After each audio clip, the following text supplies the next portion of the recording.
Hey, everybody, this is Doug. Welcome back to Words of Faith. We are in week 26. This is day 4, empowering or enabling. And believe it or not, this is part 4 of this series. So we've been talking about whether this dog had been able to get into his kennel or not by being creative and independent. And so today he did. So let's take a look at the story from another perspective. What would have happened if the dog had not learned self-sufficiency from his experience?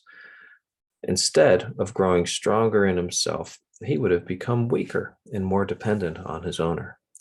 He likely would have continued to whine and bark and demand her help to open the door day after day after day, probably driving her totally crazy. This sounds like a lot of people. What would you do if you were the one making the decision to help? Or would you help, or would you let him figure it out on his own? Well, the challenge for each of us when we're faced with this kind of behavior in others is not to react, but to respond, because perhaps the behavior is justified. Here are 2 questions to ponder to try to figure this out. First, is the expected behavior fair and within his or her capabilities?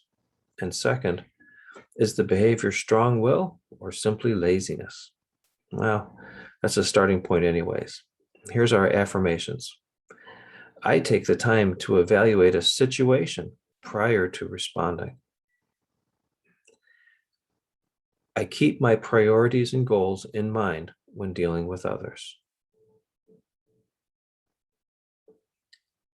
I am rested and emotionally able to handle conflict. And here's a question to ponder as you go about the rest of your day. In what ways am I unhealthily dependent on others? Turning the question around.